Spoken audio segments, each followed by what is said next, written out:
Рій, наше гасло. України, діти, ми. Нехай Москва лежить в руїнах, а нам на це не чхати. Смерть, смерть москалям! Смерть, смерть москалям! Yes, sir. Выселят.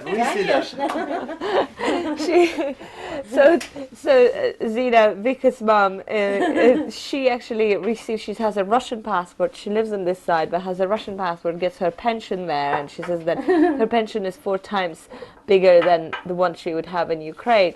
But she says, don't advertise that too much because they're going to call me a separatist, and that's the last thing I need, I'm almost 70. No. Oleg wants to show me some videos that he says are making him and people here really, really angry. This is, he says, what we are seeing on Russian TV. And this family is really interesting because unlike most people that we talk to at demonstrations, pro-Russian demonstrations in Donetsk and Lugansk, they watch Ukrainian television as well as Russian TV, and they say that they are making a very conscious choice.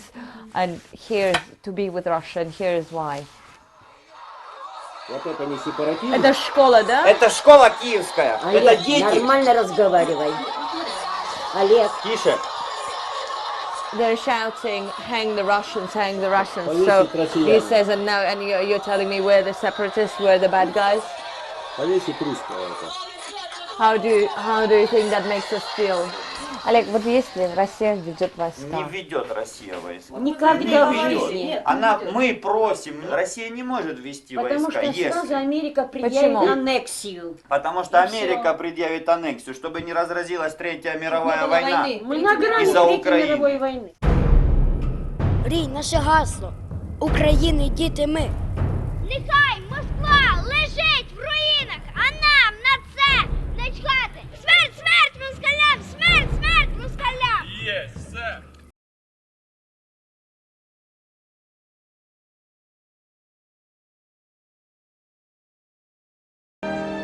The revolution, which is known here as Maidan, overthrew the government and then set this country hurtling towards war. Just as it did during Maidan, the right sector has played a key role in the fighting in the east. Its members are more motivated than Ukraine's conscripted regular army, and the government relies on them to bolster their strength. Now they're flexing their muscles. In recent weeks, the right sector has been involved in firefights with Ukrainian security forces in the west of the country, hundreds of miles from the front line. These clashes in Mukachevo, on the border with the European Union, were about control of lucrative smuggling routes, but it was also a show of force, a signal from a strong militia to a weak government. Don't cross us. Their leader, Dmytro Yarosh, was keen to dispel concerns that he was trying to overthrow the government by force. Дуже не хотілося б, щоб, звичайно ж, човен наш державний все ж таки не розгойдувався і держава йшла послідовно. Ну, але якщо у українського народу не буде іншого виходу, то, звичайно, що буде і Майдан. Вот, представляешь. The platoon commander is a 19-year-old arts student. He talks about fighting enemies both external and internal. He and his men say the Ukrainian president is a traitor for signing the Minsk peace accords, which call for negotiations over the status of the breakaway regions. Ні, президент ніхто. Він для нас ніхто. Чому? Ну, тому що ми його не вибирали. Ми стояли на Майдані не для того, щоб він зараз обирав особливий статус для Донецька. Ми, хлопці, помирали не для того, щоб зараз землі здавалися. Ну, він був ізбран бабульками старими, які ще таке думають, що він цар і Бог. Ну, він ніхто, він просто зливає Україну. Я думаю, що з часом буде третій Майдан. І... Ну, він же буде з автоматами. Правий сектор ініціює референдум, всеукраїнський референдум, на яке буде винесено декілька питань. Перше – недовіра влади.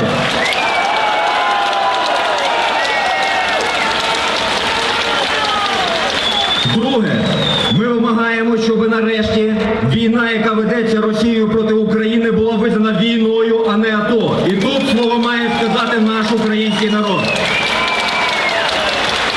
Третє. Ми виступаємо за повну блокаду окупованих територій. Четверте. Ми просимо підтримки в народу в тому, щоб легалізувати добровольчий український корпус і інші добровольчі підрозділи згідно чинного законодавства.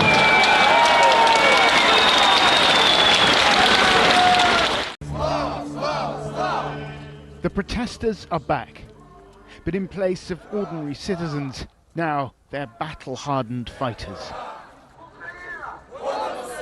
They're the same slogans as last year. Ukraine above all else. Glory, glory, glory. But in the mouths of the right sector, they take on a more sinister aspect. Well, there can be few more poignant depictions of how unfinished Ukraine's revolution is than this sight. All of these people bearing the banners of the far-right group, these people who helped overthrow Ukraine's pro-Russian president a year and a half ago. And they've been telling me that they want to bring down this president as well. Glory to Ukraine, they shout. The right sector took less than 2% in parliamentary elections last year, but their popularity is growing. Слава Україні! And not just among hardcore supporters.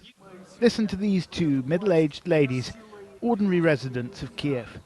Как-то, понимаете, никаких изменений не происходит, ни лучше не становится. Но я уже не говорю о том, что в первую очередь хотят все, чтобы закончилась, конечно, война. Ну и потом же коррупция. Все же видят, что коррупция та же самая осталась, что и было раньше. Как будто бы говорят, что все борются с коррупцией, но никто этого не замечает. И все, которые там занимают это место, они, ну что они могут новое? А вот правый сектор это какая-то новая, так сказать, течия какая-то новая. Мне кажется, просто нет больше никого, кто мог бы сейчас объединить людей. Таку політику проводити, коли Shaken by revolutions, exhausted by a war that shows no signs of abating, the Ukrainian state is weak. Against this backdrop, a radical right party with a well-armed military wing is gaining strength. History suggests that is a dangerous combination.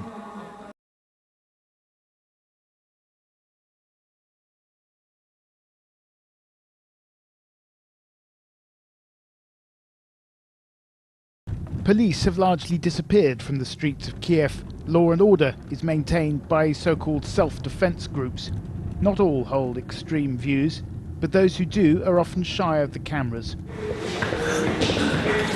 We got a late-night phone call from another group known as C14, inviting us to meet their leader at their new base. It turned out to be the former headquarters of the Communist Party, now occupied by the far right. It's our general mission to totally ruin chains that connect our country with the imperial power from the past. And that being Russia? Yes, we can do Russia, not only Russia, Soviet Union. Are you a Nazi? No, I don't think I'm a Nazi, I'm a Ukrainian nationalist. What does that mean? The main confrontation is about that some ethnic groups have control many business structures, some economic, some political forces, and which ethnic groups? Russians and Jews and the Poles. It may be some non-Ukrainian group control a huge percent of some economic or political power. And of course, in this situation, Ukrainian people have some tension between it, and it causes conflicts. Mr. Karas says his group consists of around 200 men. C14 is affiliated with a political party called Svoboda, or Freedom, which now controls 4 ministries in the new government, including the Ministry of Defence. 2 of its MPs were recently photographed brandishing well-known far-right numerology. 88 stands for the 8th letter of the alphabet, HH, Heil Hitler. Нам зараз надавали стільки зброї, не тому, що ми хороші, як нам кажуть, нам допомагає Захід, бо вони хочуть нам блага, тому що ми виконуємо задачі Заходу. Тому що ми єдині, хто готові їх виконувати, бо нам весело, нам прикольно убивати і прикольно воювати. І вони думають, вау, давайте вже подивимося, що це буде. Тому виник цей новий альянс, про який зараз говорять там Туреччина, Польща, Британія, Україна. Тут ми тут флагман, тому що ми затіяли війну, якої не було вже останніх 60 років. Так от, Уявіть собі, скільки в нас зброї, скільки в нас ветеранів. А тепер уявіть, зникає Росія, вона розвалюється. Тобто виникає там 5 Росій, там ні до Росії і так далі. Ви розумієте, які будуть очі, наприклад, в Будапешті? От ви ж кажете, ми там заберемо Угорщину, а тут ми такі розвертаємося зі сходу до них. У нас зараз джавелінів, по-моєму, на європейському континенті найбільше. Тільки в Британії, там, здається, більше. Ви розумієте, цей потенціал цих збройних сил, це стане проблемою зразу для всіх, хто зараз нам десь там намагається робити хенькі уколи. І оце от є наша радість і наша печаль. Чому, щоб ви розуміли, чому так все важко? Не тому, що ми, українці, 300 років, наша дупа страждала, чому ж нарешті влада до нас не впаде, ми такі хороші, ми хочемо в Європу. Ні, це величезна, потужна держава, і якщо ми тут прийдемо до влади, це буде і радість, і проблеми для всього світу. Тому це величезна, амбітна задача. Ми живемо дуже в класний час, і тому перед нами стоять надзвичайно амбітна, класна ціль. Не просто стати там частинкою європейської сім'ї, яка вже там розвалилася, а це є, вже йдеться про те, що нові політичні альянси вже глобального рівня, нові політичні виклики. Перемогли націоналістичні ідеї. Націоналісти якби були там ключовим фактором однозначно і на фронті. Зараз дуже багато є спекуляцій. Ну, нацика вже ж було небагато, там, ну, ЛГБТшники, там, посольства кажуть, ну, скільки там було там нациків? Ну, нациків там було там 10% там, ну, запаяних ідейних. Ну, це ж питання в тому, це може так казати лише Йолоб, який не був на війні, не знає, наскільки оцих от 10%, хоча там навіть може даже менше було, я думаю, націоналістів було хай там даже 8%, ну, наскільки це в пропорції ефективності впливу, наскільки це складало просто галопуючи безкінечну підвищення ефективності. Не було б цих 8%, бо ефективність упала б на 90%. То тут не в числі мова. Так само, як на Майдані. Зараз вже почали ліваки, там фонди Бьоля там, і так далі перераховувати. Ну, націоналістів там було, там, да, вони були впливові. Там. Та які впливові? Не було б націоналістів, все би це от, пішло би сразу на гей-парад. Вот. Мойский же сказал, что там, да, нацики, они там, я их финансировал, что им там помогал, потому что я хотел, чтобы они прогнали Януковича, не прогнали. Да, они сейчас там уроды, сволочи и так дальше, но они это сделали. Ну, хто ще треба, от зараз Лещенко там, Свобода брала гроші там у Януковича. Так уже, ну, хто такий Лещенко, хто такий Коломойський? Це от Коломойський сказав, якби людина, яку в націоналісти ніяк ти не зарядиш. То, до чого це все була думка, це дуже важливо, що я хотів сказати. Тобто Майдан був перемогою націоналістичних сил. Однозначно, тому що це було під нашими знаменами, під нашими гаслами, там оця євроінтеграція і ці прапори, вони десь там зникли так само, як і оця просто смішна плішива агентура, цей Рибачук, всі ці клоуни, які тоді робили студентський Майдан, я так розумію, що там непогано Серега Льовочкін вкидався, щоб весь цей клоунський грантовий гей-парад, він якби слугував деструктивною функцією, а у них була проста задача, тобто ми собі узурпуємо протест, відсікаємо політиків, нам платять Януковичі, довольні посольства, якби, і всім, в принципі, все прекрасно. Тобто, оце все євро, це все зникло як просто кінокомедія. Я вже не буду казати, які у нас там були смішні кричалки про всю євроінтеграцію. Тобто воно зникло. Тобто Майдан став перемогою націоналістичних сил. Але чому всі кажуть, так от ми перемогли, чому ж ми все, якби от у нас там забрали, нас там розбили, нас немає в парламенті, у нас там забрали фронт, у нас все забрали, якби. Тому що, дивіться, шановні, Україна, хоч скільки нас там не морили всіма можливими формами геноцида, нас ще реально, там, якщо навіть не повернуться там люди з діаспори, там 38 хай там мільйонів, може там 39. Це все одно ще дуже багато. Плюс, цих 38 мільйонів, вони не в стані тому, що мені робити, чи мені там антидепресанти, чи мені там кіноролик подивитися, чи я там поїду кудись там на Балі там, на місяць, там якийсь там середньостатичний італієць чи француз, яких вічна депресія, які приїжджають сюди французькі генерали і кажуть, ми от за останніх пару років ми втратили там Індонезію, нас там жахнули у Франції, нас там жахнули там, тобто це Франція величезна справді фінансова держава, армія, бюджет, у них порядок денний, що ми провтикали, якби. Оце говорять французькі генерали. В Україні, якби, да, це публіка, там ми вистояли, там ми наваляли, тут у нас попри там всі проблеми, ми ще й хочемо на когось там напасти. Тобто зовсім інший моральний потенціал. Тому я до чого кажу, в плані геополітики цих 38 мільйонів, це не те, що там навіть цих там хай буде 60 мільйонів скількись там німців чи французів, це значно сильніше, тому що це на драйві публіка, і ви всі на драйві. Тобто вам весело, коли кажуть Путін, да. Коли Путін нападе, а нам весело, прикольно, а може ми на нього давайте перші нападемо. Це зовсім інший потенціал. І тут в чому йде ситуація?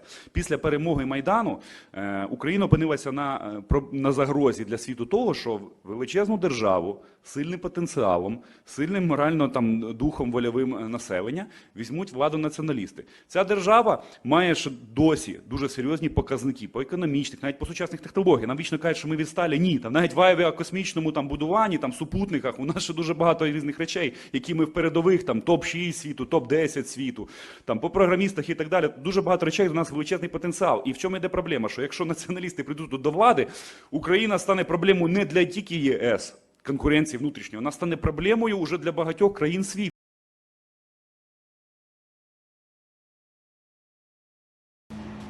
Known as one of Ukraine's toughest fighting forces, the Azov battalion was formed in 2014 to fight pro-Russian separatists in the eastern Donbass region. The unit is made up of far-right volunteers accused of harbouring neo-Nazi and white supremacist ideologies. The emblems on soldiers' uniforms feature symbols that are now associated with Nazi Germany and neo-Nazis. In 2010, the battalion's first commander and former Ukrainian politician Andriy Beletsky said Ukraine's national purpose was to lead the white supremacists of the world in a final crusade against Semite-led Untermenschen, or subhumans. The group has also fallen foul of the United Nations, who, in 2016, published a report accusing the battalion of raping and torturing detainees in the Donbass region. Norbert König kümmert sich nachher um den Sport. Ja, auch um ein bisschen Tennis. Guten Abend. Brüchige Waffenstillstandsvereinbarungen, weil es auf beiden Seiten einen permanenten Machtkampf zwischen Hardlinern und Kompromissbereiten gibt. Freiwilligenbataillone aus nahezu jedem politischen Spektrum verstärken etwa die Regierungsseite.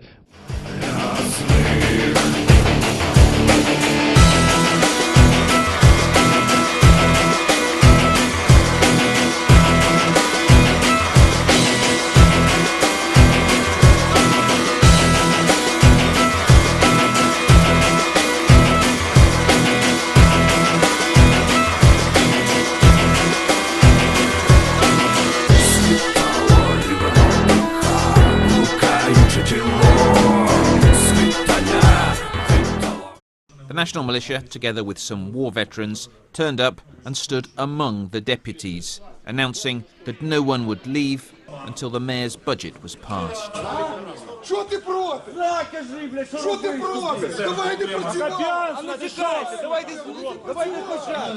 After some scuffles and angry exchanges,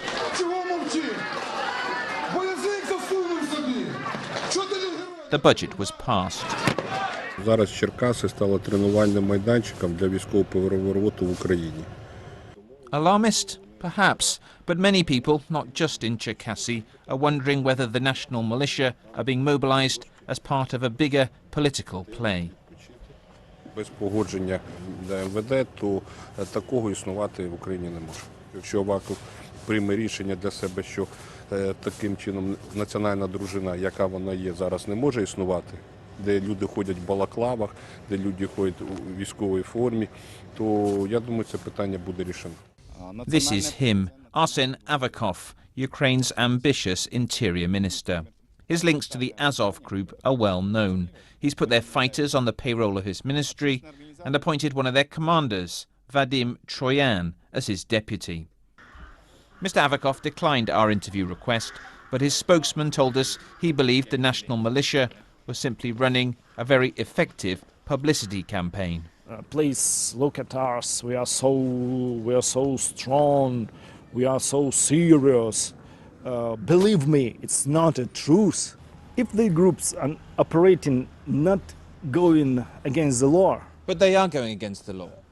Please, they're smashing places up. No, only one smash. It's one smash. No, we've one seen them fighting. smashing up lots of different places. We've seen them fighting with the police a number of times. They've intimidated politicians. That's not okay, is it? I agree with you absolutely. And that time they are under interrogation, and after that, if we have the proofs, under the criminal cases, under investigation. But the fact that you're not doing anything just fuels the idea that the Minister of the Interior is somehow behind or supporting this group? No, it's not a truth. I wanted to say that people that they are following by the political fakes, inspired by maybe by political opponents of ministry. The national militia may well be the extreme right's first move ahead of Ukraine's elections next year. But it's the uncertainty over who's behind them that's worrying people. Confidence in politicians and the police here is low, and for whatever reason, the national militia appear to have been given the nod to act outside the law. Це абсолютний хаос. У нас немає на що спиратись. Наша країна розвалюється. У нас немає порядку. Тому ми і стоїмо на засадах безпосереднього порядку, українського порядку. Як історія, вона повторюється, якщо ми подивимося, що відбувалося в Германії там 37-39 рік, да, коли воно фашизм тоді піднімався, то в принципі можна, я б їх цим самим зрівняв. It's an apocalyptic warning, but it's a reminder that 4 years after Ukraine turned away from Russia towards Europe, the struggle for its soul is far from over.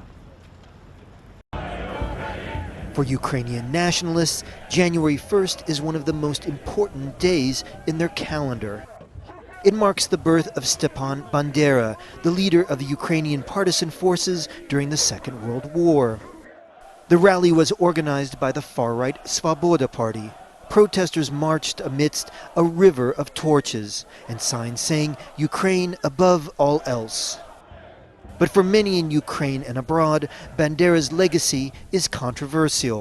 His group, the Organization of Ukrainian Nationalists, sided with Nazi German forces before breaking with them later in the war. Western historians also say that his followers carried out massacres of Polish and Jewish civilians. But for many of his supporters, he is a symbol of Ukraine's struggle for independence. This year is the 105th anniversary of his birthday. Every year since 2006, Svoboda marches on the 1st of January in memory of him and to spread his ideas. The ideas are very simple: to leave it an independent country where Ukrainians will be the owners of their motherland. The Svoboda Party itself is also highly controversial.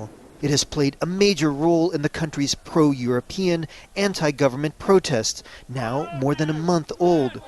Ukraine is a deeply divided country, however, and many in its east and south consider the party to be extremist. Many observers say that rallies like today's Torchlight March only add to this division. David Stern, BBC News, Kiev.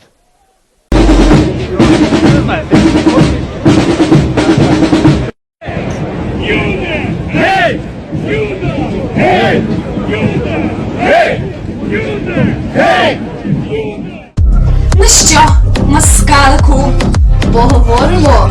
Слава Україні! Героям слава! Слава нації! Смерть москалям!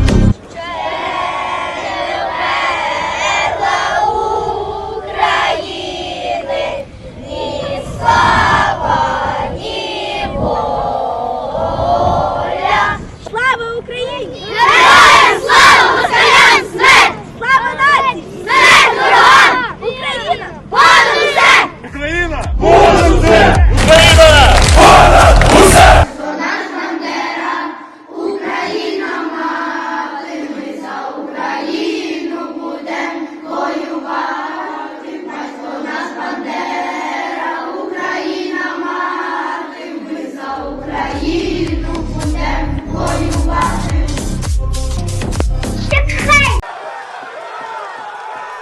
It seemed like an odd way to spend a Saturday, watching the blood sports at a festival for far-right extremists.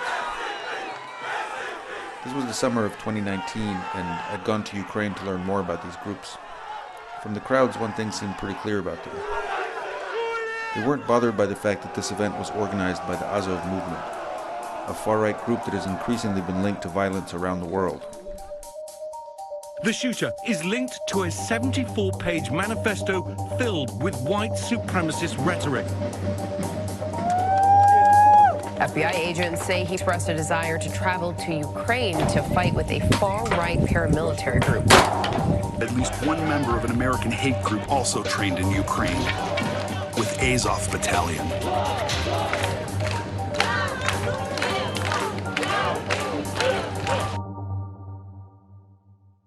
According to the FBI, domestic terrorists killed 39 people in fiscal year 2019, making it the most deadly year for domestic terrorism since the 1995 Oklahoma City bombing. The threat of white nationalism has evolved since Oklahoma City, where a domestic terrorist used a truck bomb to kill at least 168 people. Police don't tend to see such terrorists as lone wolves acting in isolation anymore. It's become clear to law enforcement that these attackers often have links to a global network, one with common goals and a shared ideology. We are looking very hard at white supremacists or neo-Nazis here, connecting through social media online with like-minded individuals overseas. Основные боестолкновения российской армии, как и ожидалось, происходят не с регулярными частями вооруженных сил Украины, а с националистическими формированиями, которые, как известно, и несут прямую ответственность за геноцид на Донбассе и кровь мирных граждан народных республик. Кроме того, националистические элементы, внедренные в состав регулярных украинских частей, не только подстрекают их к оказанию вооруженного сопротивления, но по сути играют и роль заградотрядов. Более того, по имеющейся информации, и это подтверждается результатами объективного контроля, мы видим это. Бендеровцы и неонацисты выставляют тяжелое вооружение, в том числе системы залпового огня, прямо в центральных районах крупных городов, включая Киев и Харьков. Они планируют вызвать ответный огонь российских ударных комплексов по жилым кварталам. По сути, они действуют так же, как и террористы во всем мире. Прикрываются людьми в надежде затем обвинить Россию в жертвах среди мирного населения. Достоверно известно, что все это происходит по рекомендации иностранных консультантов, прежде всего американских советников. Еще раз обращаюсь к военнослужащим вооруженных сил Украины. Не позволяйте неонацистам и бендеровцам использовать ваших детей, ваших жен и стариков в качестве живого щита. Берите власть в свои руки. Похоже, нам с вами будет легче договориться, чем с этой шайкой наркоманов и неонацистов, которая засела в Києві і взяла в заложники весь український народ.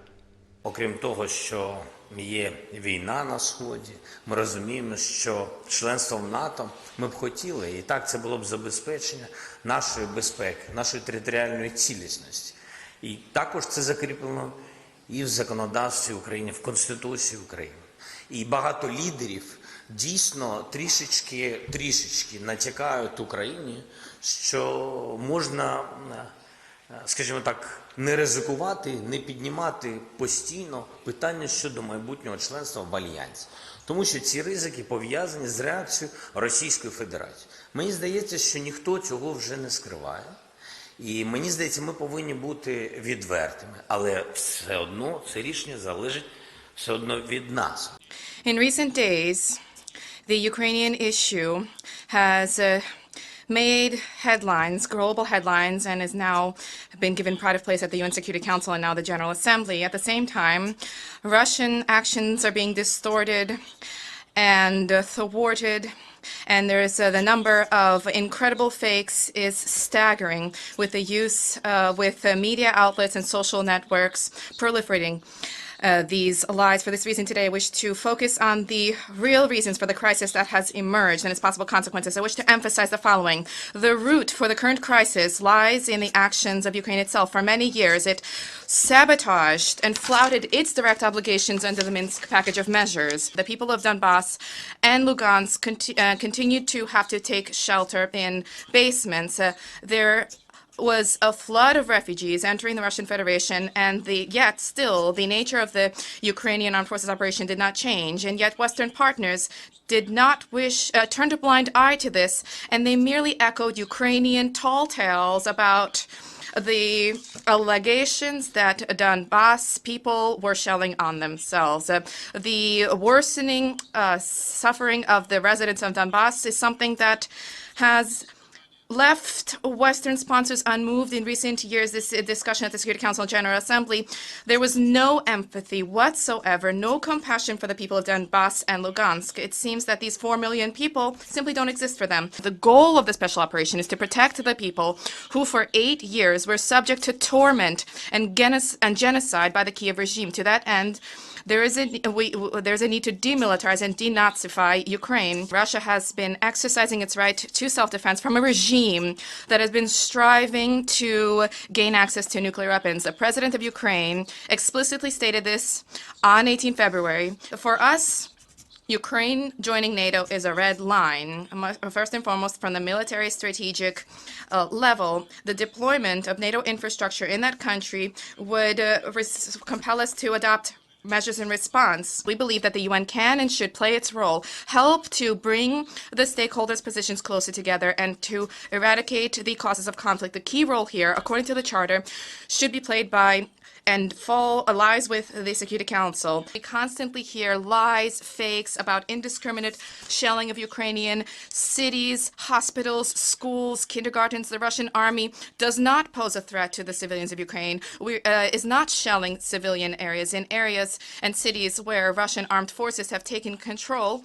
And these areas are seeing citizens living their lives normally.